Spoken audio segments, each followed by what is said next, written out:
नमस्कार, नवभारत मुंबई से बातों बातों में मैं माधवी वाडकर आप सभी का स्वागत करती हूँ।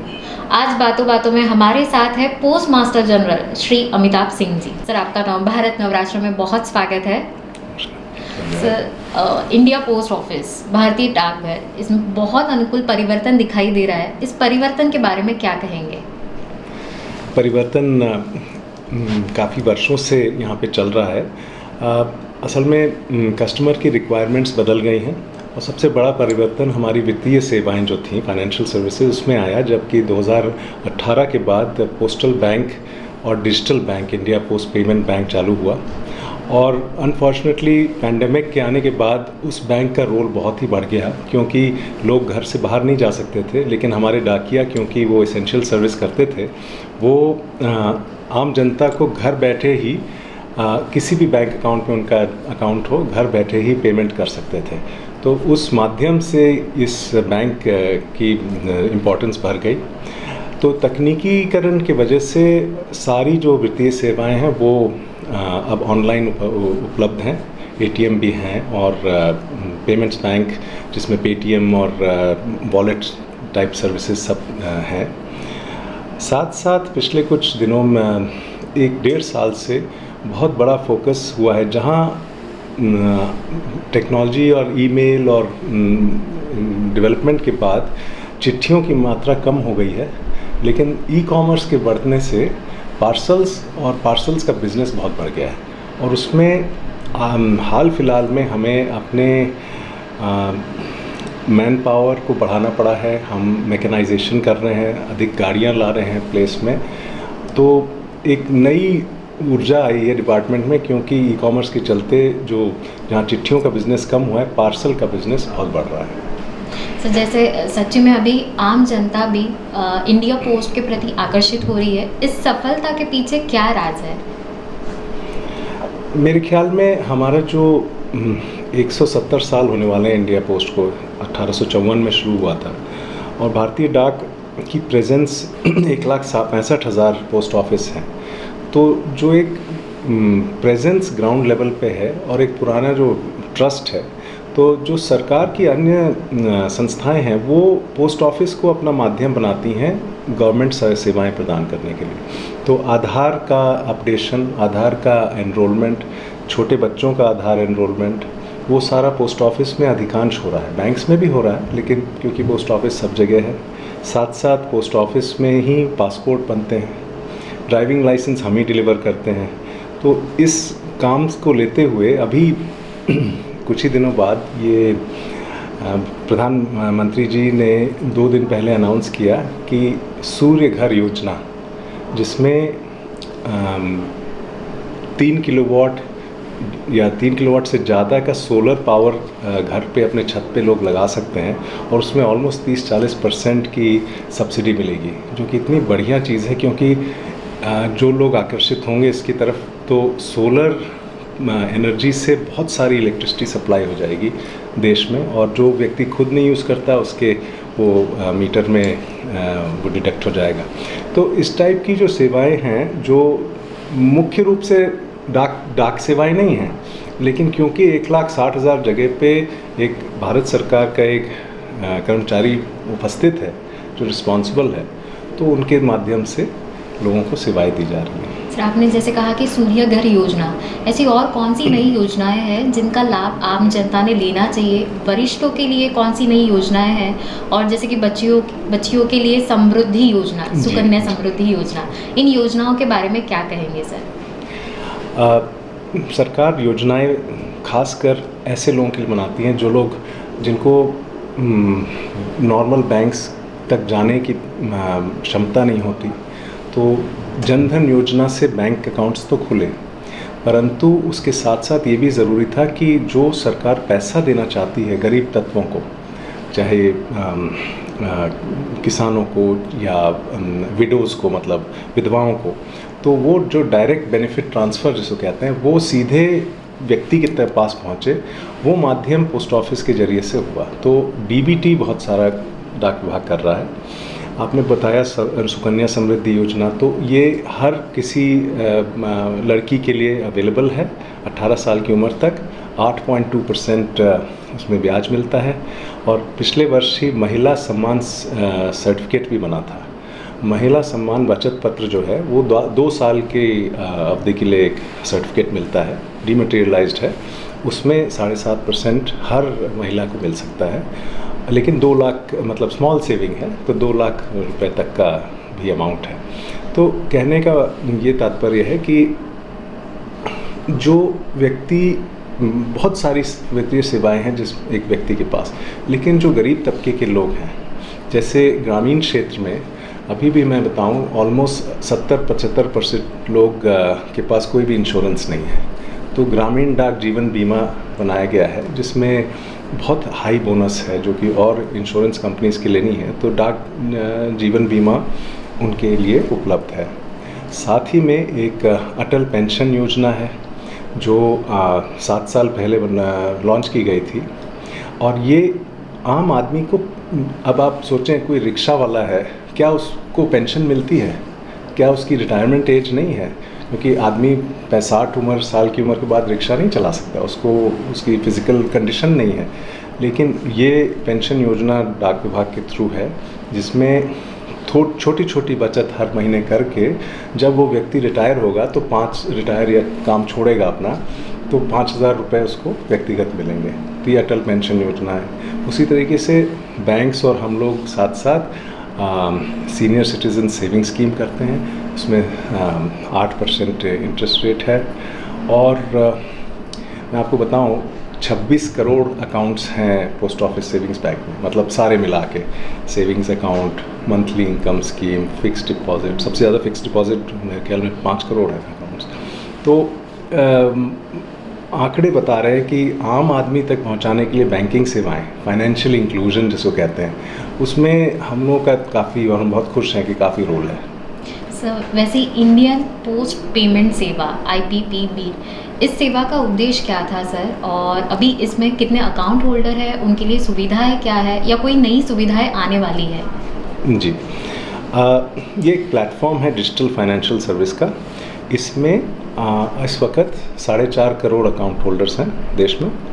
ये पिछले 4 साल में हुआ है। सबसे ज़्यादा इसका जो मैं बता रहा था कोविड के पीरियड में, और अभी भी घर बैठे पोस्टमैन एक मोबाइल ATM की तरह 10,000 रुपये दे सकता है।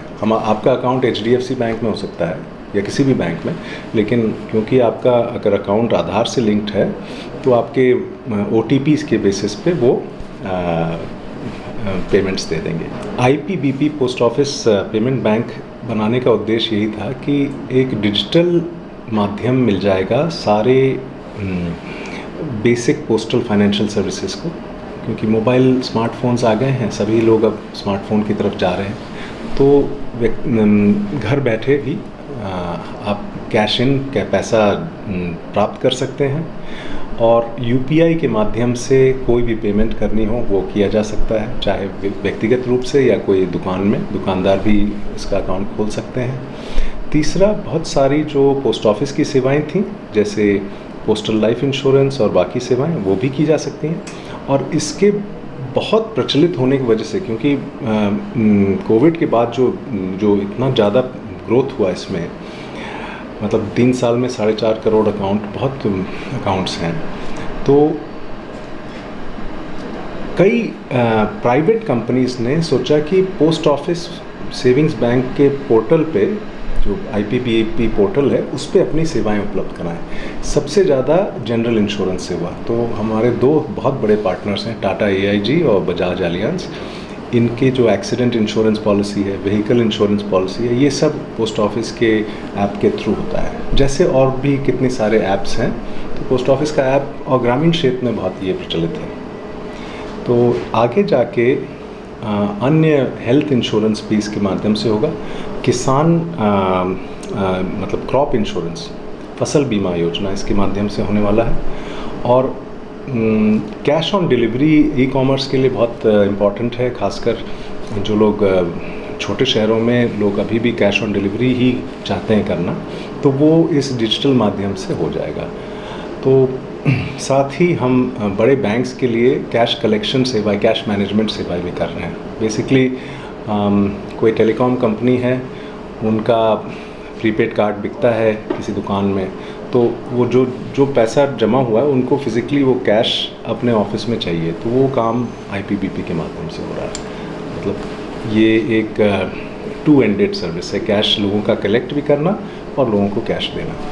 जैसे आपने कहा कि कंपनीज़ भी अभी डिलीवरी के लिए पोस्ट ऑफिस का सहयोग ले रहे हैं और इससे कारोबार भी बढ़ रहा है, क्या कहेंगे इसके बारे में सर? ये आजकल बहुत सारी ई-कॉमर्स एग्रीगेटर जिसको कहते हैं, ये कंपनियां IT कंपनीज़ हैं, लेकिन छोटे विक्रेताओं को जो ऑनलाइन चीज़ें बेच रहे हैं, चाहे फेसबुक पे या किसी प्लेटफॉर्म पे ई-कॉमर्स के, उनको अकाउंटिंग, उनको अपना डिलीवरी कराना, उन ऑर्डर को ट्रैक करना, उसके लिए एक IT कंपनी चाहिए। तो ऐसी खूब सारी IT कंपनीज़ आ गई हैं और वो ये हमारे साथ इसलिए पार्टनर कर रही हैं क्योंकि उन्होंने ये देखा कि ज़्यादातर जो ऑर्डर्स हैं वो छोटे शहरों के लिए आ रहे हैं, गाँव ग्रामीण क्षेत्र के लिए आ रहे हैं, तो जहाँ शायद पोस्ट ऑफिस के अलावा और कोई डिलीवर ठीक तरह से नहीं कर पाएगा। और उन्होंने ये भी देख लिया कि डेटा का मूवमेंट बहुत ज़रूरी है क्योंकि आर्टिकल को हर जगह पे ट्रैकिंग करनी होती है। तो हमने अपनी एक बोलते हैं API, that is application protocol interface, API systems बनाए हैं इन सभी के साथ, जिससे कि डेटा का फ्लो, क्योंकि ई-कॉमर्स में डेटा बहुत ज़रूरी है पेमेंट के लिए, तो वो किया है। तो ये एक बढ़ता हुआ सिनारियो है। मैं आपको बताना चाहूँगा 2018 में एक दिन में तकरीबन 3 करोड़ 40 लाख पार्सल बुक हो, एक दिन में नहीं, एक साल, पूरे साल में 3 crore 40 lakh parcels India post में बुक हुए थे।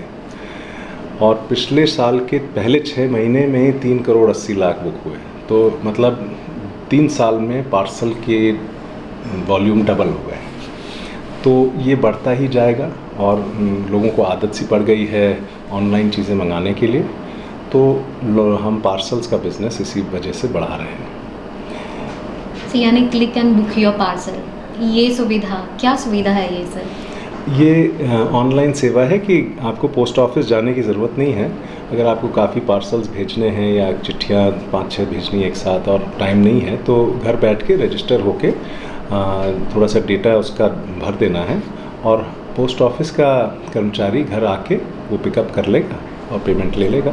हाँ, वेइंग मशीन भी चाहिए होती है, तो वेइंग स्केल वो लेके आता है जिससे कि वो बुक कर ले, तो उसमें बस घर बैठे पार्सल्स भेज सकते हैं। ये विदेशों में चालू हुआ है, तो भारत में भी हम लोग शुरू किया है। सर, डिजिटल लॉकर सुविधा, ये सुविधा भी अभी स्टार्ट हो रही है, क्या है एग्जैक्टली सर ये सुविधा?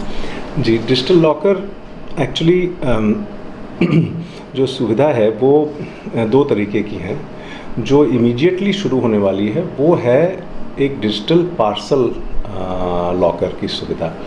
मतलब कि कोई व्यक्ति या मियाँ बीवी दोनों काम पे चले गए हैं और उन्होंने कोई पार्सल आने वाला है उनको, तो वो पोस्ट ऑफिस को बता सकते हैं कि हम नहीं रहेंगे घर पे, तो वो पार्सल एक लॉकर में बंद कर दिया जाएगा। वो लॉकर कई पोस्ट ऑफिस में स्थापित किए जा रहे हैं, अभी मुंबई में 3 जगह ही है।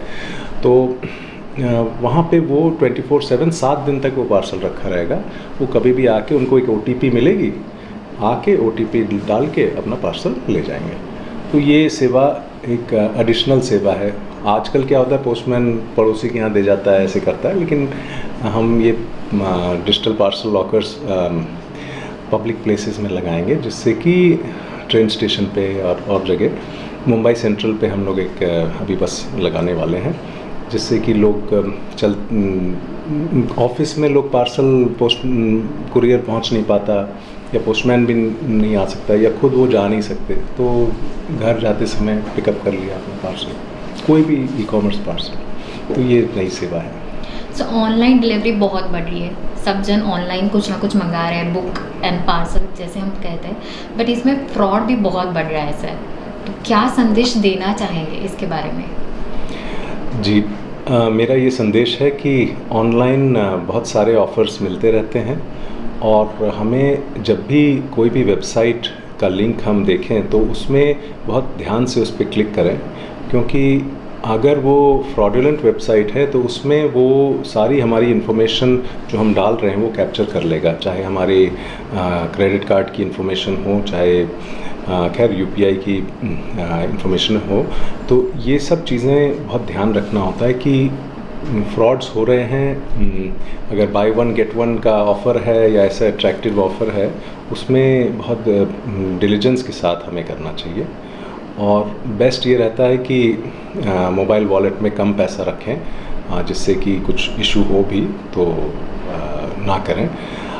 जहाँ तक डाक विभाग का कहना है, हमारे यहाँ सबसे हाईएस्ट लेवल ऑफ सिक्योरिटी है, कुछ ज़रूरत से ज़्यादा ही सिक्योर सिस्टम्स हमें बनाने पड़ते हैं, क्योंकि वो अदरवाइज़ हमारी वेबसाइट्स और ऑनलाइन ऐप्स जो हैं वो अलाउ ही नहीं करती, जो नेशनल सर्ट इन जो भारत का साइबर सिक्योरिटी है वो अलाउ नहीं करता। तो हमारे तो कुछ ज़रूरत से ज़्यादा एक्चुअली सिक्योर है, 3 बार पासवर्ड देना पड़ता है वगैरह वगैरह। लेकिन ग्राहकों को हम सभी को जागरूक रहना पड़ेगा। अभी हम सुन रहे हैं कि पेटीएम भी बंद हो रहा है, so IPP India post payment bank का क्या फ्यूचर आप देखते हैं?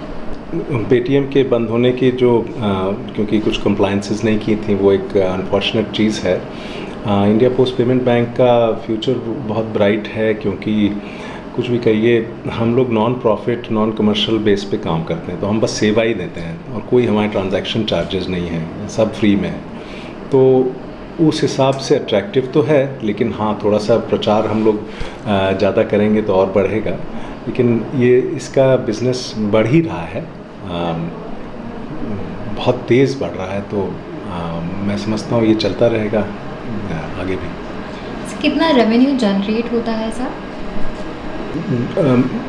डाक सेवाएं, जो मेल और पार्सल की सेवाएं हैं, उनसे तकरीबन 9,000 करोड़ रेवेन्यू जनरेट होता है एक साल में, और जो वित्तीय सेवाएं हैं उससे तकरीबन 10,000 करोड़ रेवेन्यू जनरेट होता है। तो वित्तीय सेवाओं से अब ज़्यादा रेवेन्यू जनरेट हो रहा है, लेकिन पार्सल्स जिस तरीके से ऊपर जा रहा है तो वो दोनों साथ साथ, मतलब दोनों स्तंभ रहेंगे, फाइनेंशियल भी और मेल दोनों के रहेंगे। और जो थर्ड पार्टी काम हम करते हैं, आधार और पासपोर्ट का और अन्य रेलवे काउंटर्स का, तो इनसे रेवेन्यू बहुत ज़्यादा उनकी तुलना में नहीं है, बढ़ तो रहा है। पार्सल्स का रेवेन्यू 35% बढ़ा है। पीएलआई जो पोस्टल लाइफ इंश्योरेंस है, उसका ग्रोथ बहुत ही ज़्यादा है, इंडस्ट्री को बीट करने वाला है, तकरीबन 22% ग्रोथ हुआ है, जो कि बहुत कोई भी टॉप क्लास कंपनी का भी नहीं ग्रोथ होता। कुछ है कि इंश्योरेंस, पोस्टल लाइफ इंश्योरेंस को लोग अब ले रहे हैं, वो ये भी है कि पहले सिर्फ सरकारी कर्मचारियों के लिए था, अब आम आदमी कोई भी ले सकता है, बस BA की डिग्री होनी चाहिए। तो उसके चलते ये ग्रोथ तो अभी चलेगी, क्योंकि अभी इंश्योरेंस, क्योंकि कुछ भी कहिए, टर्म इंश्योरेंस बहुत अच्छी चीज़ है, बहुत अट्रैक्टिव लगती है, लेकिन हमारे व्यक्तिगत सोचने का है कि आप टर्म इंश्योरेंस ज़रूर लें, लेकिन और वो पैसा तो वापस नहीं आने वाला है, लेकिन ये भी सोच के रहें कि भाई जब मैं 60 साल का हूँगा तो एक कॉर्पस मुझे मिल जाएगा। तो जो इंडाउमेंट एश्योरेंस, यानी जिसमें end of the life cycle में, एंड ऑफ पॉलिसी में पैसा वापस मिलता है फाइनली। बीच वाले इंश्योरेंस अच्छी नहीं होती जो बीच में पैसा मिलता है, लेकिन लास्ट में जो पैसा मिलता है, वो जो अनटच्ड पैसा होता है, वो लेना बहुत आवश्यक है। तो 50 लाख रुपीज़ कोई कम पैसा नहीं है, अभी भी 20 साल बाद भी उसकी कुछ वैल्यू होगी।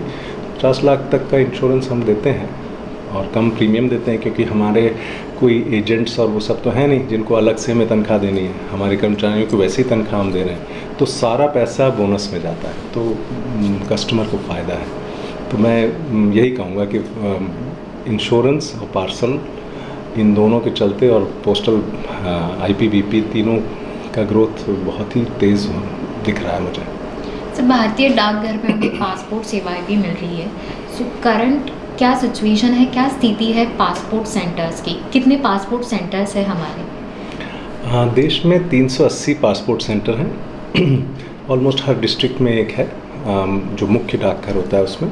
तो वहाँ पे जब भी कोई व्यक्ति ऑनलाइन पासपोर्ट के लिए अप्लाई करता है तो उसको एक अपॉइंटमेंट मिलता है। तो दिन में लगभग 40 अपॉइंटमेंट्स दिए जाते हैं, और वहाँ पे अपने डॉक्यूमेंट्स देते हैं, बायोमेट्रिक उनका होता है पोस्ट ऑफिस में, और पासपोर्ट सेवा केंद्र में पासपोर्ट ऑफिस के भी स्टाफ रहते हैं जो वेरिफिकेशन करते हैं। उसके बाद फिर नॉर्मल पुलिस वेरिफिकेशन और नॉर्मल प्रोसेस में 2 से 3 हफ्ते में पासपोर्ट मिलता है। तो ये भी बहुत ग्रो कर रहा है, क्योंकि ऑलमोस्ट जहाँ पहले 20-25 अपॉइंटमेंट्स दिए जाते थे, अब 40 के आसपास दिए जा रहे हैं। तो लोग ट्रैवल भी कर रहे हैं, लोग ले रहे हैं पासपोर्ट। तो ये एक बहुत यूज़फुल सेवा है, क्योंकि अब दूर तक जाने की ज़रूरत नहीं है पासपोर्ट को बनवाने के लिए। और ये भी ग्रो कर रहा है। साथ साथ आधार का जो काम है मैंने बताया ही, वो चल रहा है। मेरे ख्याल में आने वाले समय में, क्योंकि मुख्य डाकघर बहुत हैं देश में, 840 हैं, हो सकता है कि विदेश मंत्रालय चाहे कि और डाकघरों में भी डालें, क्योंकि डिमांड इतनी हाई हो जाएगी पासपोर्ट्स के लिए, तो नए पॉइंट्स ऑफ प्रेजेंस बनेंगे। सिर्फ भारतीय डाकघर अभी ATM सेवा सुविधा भी दे रहा है, सो कितने ATM सेंटर्स हैं हमारे मुंबई में? मुंबई में 18 ATMs हैं। देश में 840, 450, अराउंड 1000-1200 के आसपास। तो वो जैसे सारे ATMs हैं वैसे ही काम करते हैं और यूज़ में आ रहे हैं। साथ साथ ATMs के साथ हम पार्सल बुकिंग सेंटर भी डाल रहे हैं, जिसमें 24 घंटे कोई व्यक्ति आके कोई चिट्ठी या पार्सल पोस्ट करना चाहें और पैसा UPI से पे कर दे, वो भी हम लोग लगा रहे हैं। अभी सिर्फ 2 चालू किए हैं, इस वर्ष 20 और लगेंगे। और ATMs को और एक्सपेंड करने का अभी नहीं है, क्योंकि हमारा मेन ATM हमारा पोस्टमैन है, तो वो 10,000 रुपये हम ATM जाके भी कर सकते हैं, और अगर पोस्टमैन आ गया तो उसके फ़ोन से भी हम 10,000 रुपये नकद ले सकते हैं घर पे। कितने कर्मचारी हैं हमारे पास, और कुछ न्यू रिक्रूटमेंट्स वगैरह? इस समय 4,58,000 कर्मचारी हैं डाक विभाग में, जिसमें से 3 लाख कर्मचारी ग्रामीण क्षेत्र में हैं, मतलब छोटे शहर रूरल एरियाज़ में। और रिक्रूटमेंट्स पिछले वर्ष और इस वर्ष मिला के 25,000 लोगों के हुए। और इस पिछले वर्ष 6,000 नए पोस्ट ऑफिस ग्रामीण क्षेत्र में, खासकर जो बहुत ही पिछड़े इलाके थे, वहाँ खोले गए हैं। तो उसके चलते रिक्रूटमेंट तो काफ़ी तुलना में हो रहा है, और बहुत अच्छे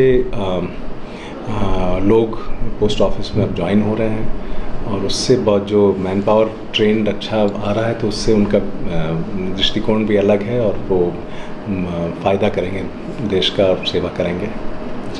भारतीय डाकघर में अभी रेनोवेशन हुआ है, क्या बताएंगे इस रेनोवेशन के बारे में?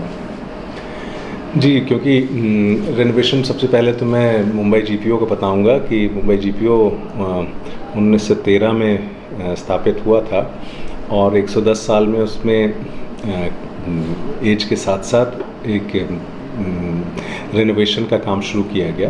बेसिकली वो रेस्टोरेशन का काम है, यानी कि जैसे वो ग्रैंड बिल्डिंग थी पहले, उसको दोबारा से ला रहे हैं। तो 1 साल से काम चल रहा है। इंटैक एक आर्ट एंड कल्चरल हेरिटेज की एजेंसी है जो स्पेशलाइज करती है हेरिटेज बिल्डिंग्स में। उन्होंने CST और बड़े बिल्डिंग्स का भी किया, तो उसका हम लोग नवनिर्माण कर रहे हैं एक तरीके से, और इस साल जून या जुलाई तक उसका वो काम हो जाएगा। और साथ ही साथ बहुत सारे जनरल पोस्ट ऑफिस हैं जो कम से कम 100-125 साल पुराने हैं, जैसे कलकत्ता में, कूच बिहार बंगाल में, और चेन्नई, नागपुर, दिल्ली। तो इन सब जगहों में भी कार्य चल रहा है, क्योंकि वो पुराने पोस्ट ऑफिस एक धरोहर हैं, एक पुराने समय का। तो कुछ जगहों में इतनी अच्छी लोकेशन पे हैं, तो आजकल बल्कि हम लोग उसको हेरिटेज और टूरिस्ट डेस्टिनेशन में, और जहाँ पे डाक टिकट और स्वयं अपना खुद का नाम का, अपनी फ़ोटो का डाक टिकट उस बिल्डिंग के साथ बना सकते हैं। ये सब चीज़ें प्लान कर रहे हैं। सर, बचत खातों में बहुत अच्छा ब्याज दिया जा रहा है, तो पिछले साल में कितने बचत खाते खुले हैं सर? पिछले साल और इस साल में तकरीबन 1.5 करोड़ खाते खोले गए हैं सेविंग्स बैंक के, और महिला समृद्धि योजना मतलब सुकन्या समृद्धि योजना, महिला सम्मान बचत पत्र में ऑलमोस्ट 29 लाख खाते खुले हैं पिछले 1 वर्ष में। तो देश की पॉपुलेशन को देखते हुए तो बहुत ज़्यादा नहीं लगता क्योंकि करोड़ों लोग हैं, लेकिन ग्रोथ रेट बहुत हाई है। वो इसका फैक्टर ये भी है कि इंटरेस्ट थोड़ा ज़्यादा मिलता है डाक विभाग में, तो जो व्यक्ति थोड़ा सा इस चीज़ के लिए जागरूक है वो पोस्ट ऑफिस में आएगा। और अब सब काम ऑनलाइन है, पोस्ट घर बैठे ही सारे फॉर्म भर दिए जाते हैं, तो वो आसान है। पोस्ट ऑफिस का अभी आगे का फ्यूचर प्लान्स क्या है, क्या मिशन है सर? पोस्ट ऑफिस के का भविष्य बहुत ब्राइट है। वो उसका मेन कारण ये है क्योंकि हमारी आधुनिक एज में भी एक फ़िज़िकल प्रेजेंस होना केंद्र सरकार के लिए बहुत आवश्यक है। पोस्ट ऑफिस आम आदमी को, सबसे गरीब तबके को, झुग्गी झोपड़ी में रहने वाले लोगों को भी आर्थिक सेवाएं दे सकता है, जिसमें कि वो बचत खाते खोल सकते हैं, अपना बीमा करा सकते हैं। गरीब लोगों को बीमा कराना सबसे आवश्यक है इनफैक्ट। तो ये जो आम जनता की सेवाएं हैं, जो जन सेवाएं हैं, उनका भविष्य बहुत आगे तक डाक विभाग ही पूरा करेगा as a arm of the central government. और भारत सरकार भारतीय डाक विभाग को बहुत प्रोत्साहन कर रही है, आधुनिकीकरण कर रही है। अब जैसे कि मैं बताऊं, अब हर पोस्टमैन के पास एक टैबलेट या मोबाइल डिवाइस है, तो 1.5 लाख पोस्टमैन हैं, तो सभी लोग अब ऑनलाइन चीज़ें सेवाएं दे सकते हैं। तो समय के साथ बदलना बहुत आवश्यक है और बदलाव आ रहा है, ट्रेनिंग भी किया जा रहा है लोगों को, और सिटीज़न के प्रति फ्रेंडली होना ये भी बताया जा रहा है। तो भविष्य उज्जवल है और हम लोग अच्छी सेवाएं करेंगे तो भविष्य हमेशा उज्जवल रहेगा। सर, क्या अभी भी खत आते हैं पोस्ट ऑफिस में? जी, ज़्यादातर खत पर्सनल लेटर नहीं होते। अब हम लोग ईमेल भी पर्सनली नहीं लिखते, हम लोग तो मैसेज करते हैं। ज़्यादातर 90% खत होते हैं फाइनेंशियल स्टेटमेंट और कमर्शियल स्टेटमेंट। मैं आपको बताऊं, 2018 में 553 करोड़ चिट्ठियां भारत में चल रही थी। तो मतलब हमारी अगर पॉपुलेशन 100 करोड़ की है, 125 करोड़ की, तो हर व्यक्ति पर कैपिटा 5 चिट्ठियाँ चल रही थी। अब वो गिर के 3 चिट्ठी हो गया है, तो चिट्ठियाँ कम हो रही हैं और उसी तरीके से पार्सल बढ़ रहे हैं। लेकिन हाँ, चिट्ठियों को बढ़ावा देना बहुत ज़रूरी है। बच्चों को अगर वो लिखना सीखेंगे तो उनके हम लोग चाहते हैं कि स्कूल्स में लेटर राइटिंग का बस प्रैक्टिस ही कराई जाए, जिससे कि व्यक्ति अपने दिमाग से सोचे बच्चा और उसको अपने हाथ से लिखे। तो वो एक चिट्ठी लिखना एक अच्छी बात है, क्योंकि उस चिट्ठी को वो हमेशा रहती है साथ में, वो कभी स्क्रॉल अप स्क्रॉल डाउन या डिलीट नहीं होती। तो होपफुली अभी कई दशक लगेंगे चिट्ठियों को ख़त्म होने में। सही बात कहा है सर कि चिट्ठियाँ, पोस्टमैन, बहुत ही बचपन की यादें जुड़ी हुई है। हर कोई बचपन में पोस्टमैन आने की राह देखता था कि उस चिट्ठी के साथ कोई ना कोई उनकी भावनाएं जुड़ी हुई रहती थी। पोस्ट ऑफिस में चिट्ठियाँ कम हुई है, बट पार्सल बहुत अच्छे से तेज़ी से बढ़ रहा है, बहुत सुंदर भविष्य दिखाई दे रहा है। सो ऐसी बातों में फिर से मिलेंगे। मैं माधवी वाडकर, नवभारत मुंबई से।